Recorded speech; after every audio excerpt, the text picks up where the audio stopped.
ಆಭರಣ ಪ್ರಿಯರಿಗೆ ಇದು ಶುಭ ಸುದ್ದಿ. ಏರ್ದಷ್ಟೇ ವೇಗದಲ್ಲಿ ಬೀಳ್ತಾ ಇದೆ ಚಿನ್ನ ಹಾಗೇನೆ ಬೆಳ್ಳಿ ದರ. ಚಿನ್ನ ಪ್ರಿಯರು ಅದರಲ್ಲೂ ಭಾರತದಲ್ಲಿ ಸ್ವಲ್ಪ ವ್ಯಾಮೋಹ ಜಾಸ್ತಿ. ಮದುವೆ ಇನ್ನಿತರೆ ಸಮಾರಂಭಗಳಲ್ಲಿ ಚಿನ್ನ ಧರಿಸಿಕೊಳ್ಳೋದು ಹೆಂಗಳಿಯರಿಗೆ ಒಂಥರ ಸಂಭ್ರಮ. ಮತ್ತೊಂದು ಕಡೆ ಅಸೆಟ್ ರೀತಿಯಲ್ಲೂ ತುಂಬಾ ಜನ ಇದನ್ನು ನೋಡ್ತಾರೆ, ಖರೀದಿಯನ್ನ ಮಾಡಿ ಇಟ್ಕೊಳ್ತಾರೆ. ಆದರೆ ದಿನೇ ದಿನೇ ಏರಿಕೆ ಆಗ್ತಾ ಇತ್ತಲ್ಲ ಚಿನ್ನ ಮತ್ತೆ ಬೆಳ್ಳಿ ರೇಟ್, ಹಾಗಾಗಿ ಗಗನಕ್ಕೆ ಏರ್ತಾ ಇದ್ದಂಗೆ ತಲೆ ಮೇಲೆ ಕೈ ಹೊತ್ತು ಕೂತಿದ್ರು. ಯಾವಾಗ ನಾವು ಖರೀದಿ ಮಾಡ್ಬೇಕು ಹಂಗಾದ್ರೆ ಅಂತ ಹೇಳಿ ನೋಡ್ತಾ ಇದ್ರು. ಆದರೆ ದಿನೇ ದಿನೇ ಈಗ ಏರ್ದಷ್ಟೇ ವೇಗದಲ್ಲಿ ಇಳಿಕೆ ಆಗ್ತಾ ಇದೆ. ಹಾಗಾಗಿ ಚಿನ್ನ ಬೆಳ್ಳಿ ಖರೀದಿಗೆ ಇದು ಶುಭ ಸಮಯ ಅಂತೇಳಿ ತಜ್ಞರು ಹೇಳ್ತಾ ಇದ್ದಾರೆ. 22 ಕ್ಯಾರೆಟ್ 1 ಗ್ರಾಮ್ ಚಿನ್ನ 13,890 ರೂಪಾಯಿಗೆ ಕುಸಿತವಾಗಿದೆ ಇವತ್ತಿನ ರೇಟ್.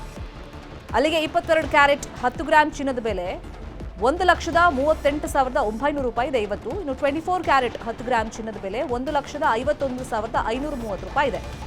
ಇನ್ನು ಬೆಳ್ಳಿ ಬೆಲೆ ಗಗನಕ್ಕೇರ್ತಾ ಇತ್ತು, ಅಷ್ಟೇ ವೇಗದಲ್ಲಿ ಕುಸಿತಾ ಇದೆ. ಇವತ್ತು 1 ಕೆಜಿ ಬೆಳ್ಳಿ ದರದಲ್ಲಿ ಸುಮಾರು 50,000 ರೂಪಾಯಿ ಕುಸಿತವಾಗಿದೆ. ಇವತ್ತಿನ ಬೆಳ್ಳಿ ದರ 1 ಕೆಜಿಗೆ 3 ಲಕ್ಷ ರೂಪಾಯಿಗೆ ಕುಸಿತ ಆಗಿದೆ.